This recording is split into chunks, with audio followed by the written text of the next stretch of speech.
the Denver Broncos just beat the Cincinnati Bengals! Woo! And you're watching That's Good Broncos! Woo!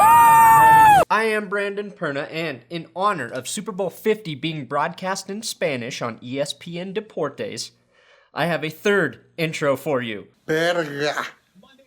Eso es bueno, Broncos. A huevo. Playoffs. Tom Brady, chinga tu madre. That's how you say, Tom Brady, go fuck your mom in Spanish. Tom Brady, chinga tu madre. I know deportes means sport or sports in Spanish, but does anyone else feel a little bad that if you take the ES off the end of deportes, in English, it just spells deport?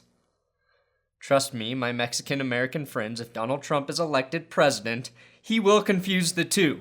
And to show my support for the Spanish-speaking Broncos fans, let me say this. Yo planto mi verga en el jardín de Tom Brady. Yeah! That's good, Broncos.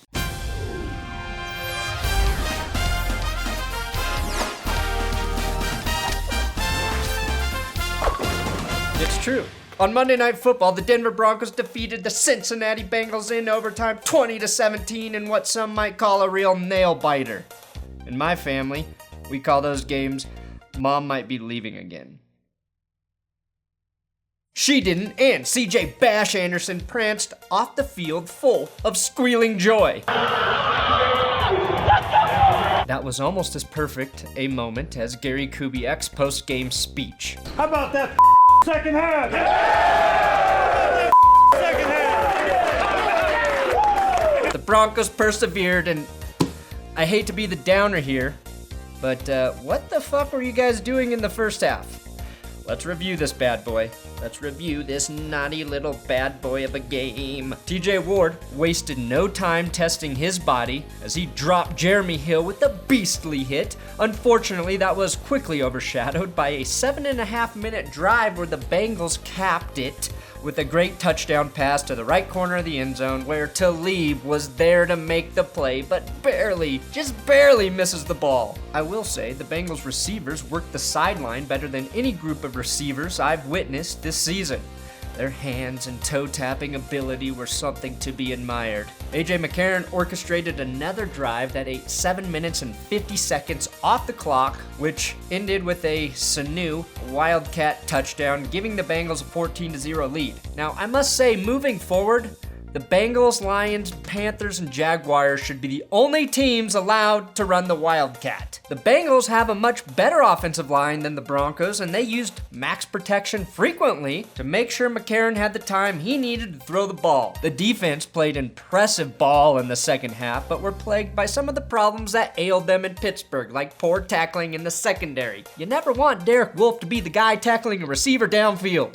But everything changed when Bengals kicker Mike Nugent missed a 45-yard field goal gooch attempt with 2.5 minutes left in the second quarter. A Brockwork Orange made a dynamo play under pressure, seeing a wide-open Emmanuel Sanders late, completing this ball to my favorite receiver and putting him over 1,000 yards on the season. Congratulations, Sanders. The Broncos stalled in the red zone, and I don't know, maybe because they were still struggling to block at the left guard position. But what do I know? Leave Mathis on the sideline. Regardless, McManus busted an easy nut down the gooch to go into halftime trailing 14-3. During halftime, Mike Tirico punked all of America and drew a giant dong on TV. It's most interesting to me. Even John Gruden noticed that. Now that's what I call a Gruden grinder. Mad respect, Tirico. Mad respect.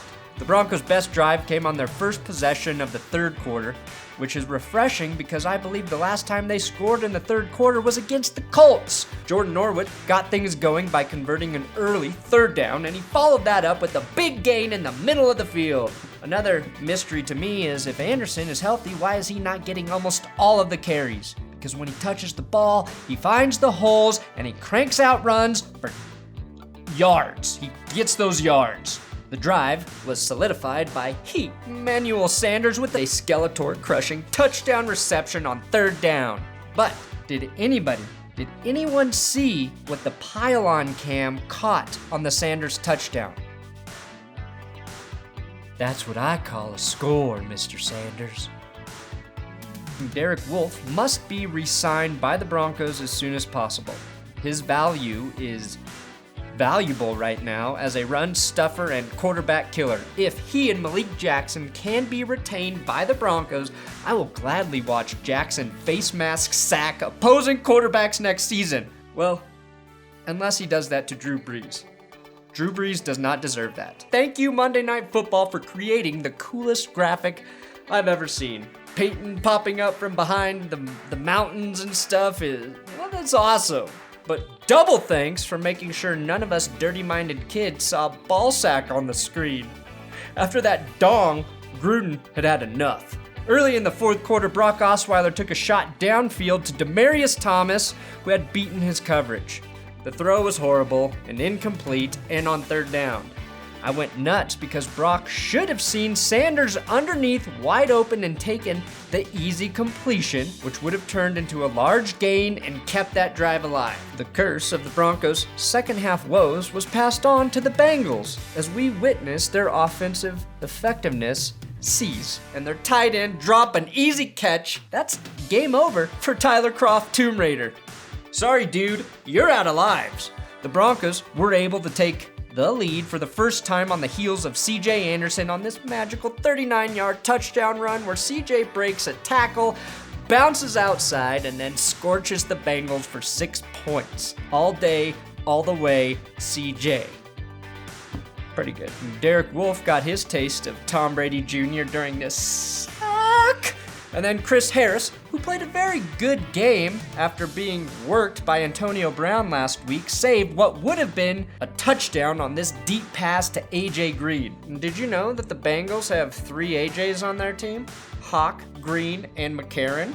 2 tight ends named Tyler, 2 Marvins, 2 Jones, and 2 Johnsons. If you want to know who they're going to draft next, take a look at their roster and see which players' names they don't currently have 2 of. You're welcome, NFL GMs. The Broncos had 2 chances to win this game in regulation. The first opportunity died in a brutal death when C.J. Anderson coughed up the ball after Michael Johnson makes a hell of a play to knock the ball loose. The Denver D gave up nothing, and Vance Walker came to the rescue, sacking A.J. McCarron for a 9-yard loss, giving the offense another chance to close out the game. Owen, what the hell are you thinking, Daniels? Fights for yards instead of going out of bounds. But fortunately, his elbow barely touched the chalk to stop the clock. And I'd still be mad, but Bumper Car totally redeemed himself with a 26-yard gain that got Denver into field goal range. Benny and the catch turned out 11 more yards, giving McManus a shot at the illustrious Gooch. Sadly, Brandon McCantis's head roared once again, and he kicked quite possibly the worst field goal I have ever seen in NFL history, shanking the ball wide left. And the game goes into overtime. The Broncos won the coin toss in overtime and, like a sane team, chose to receive the kick.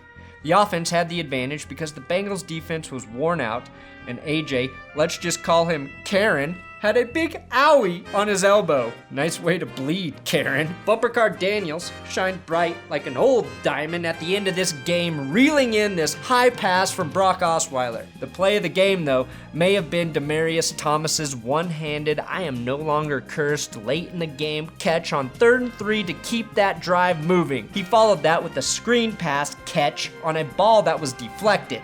Brandon McManus was called back onto the field and found redemption with a 37-yard gooching to give the Broncos a 20-17 lead.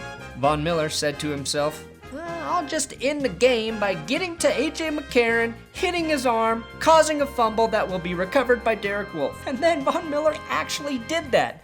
But the refs botched yet another call and said this was a forward pass.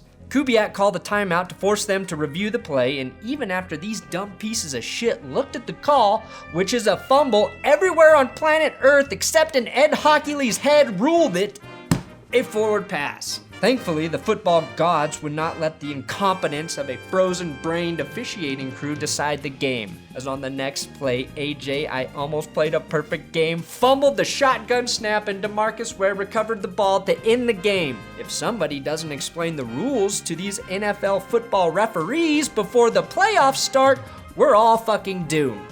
This game was destined to be fucked up from the very beginning. Mike Tirico explained that the refs said the wrong thing after the opening coin toss. There was a little bit of confusion with the coin toss. Ed Hockley, who is the referee, didn't announce correctly what happened, but the right thing eventually did happen. But then Tirico himself messed up, saying this. The Broncos will receive as Denver will kick off. Yeah, I wish the Broncos could receive as Denver kicked off.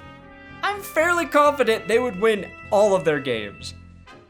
In case you might be wondering how the Bengals feel today, I'll show you.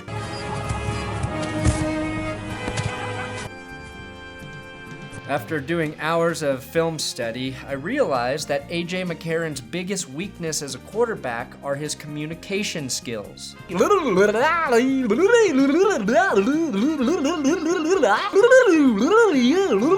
What's up, Matthew Stafford's cousin? My favorite Bengal is this guy who used his sick dance moves to activate his hand warmers. I've got a great appreciation for perfect dancing. Who got the ugly win? The Iron Man Award goes to Owen Daniels for continuing to be alive after this blasting by Reggie Nelson. Osweiler's eyes all the way. Punishes Owen. A hit like that would have killed a normal man. Or a girlish man, such as myself. More importantly, the Big Dick Player Award goes to the Denver defense, who gave up only 3 points in the second half and squashed the Bengals in overtime. And actually, you know what? The team deserves a BDP recognition for finally finishing a game. Thanks for watching another episode of That's Good Broncos. Make sure you subscribe here. Give me a follow on Twitter at Brandon Perna and tweet this video. Tweet it all over the Twitterverse. Share it on Facebook. Share it wherever you could share shitty videos. That helps a lot. Thank you. And I want to thank everybody who sends me the That's Good Broncos intros. I'm getting so many of them that I can't use all of them, but I really appreciate you guys taking the time to record them from the games and send them to me.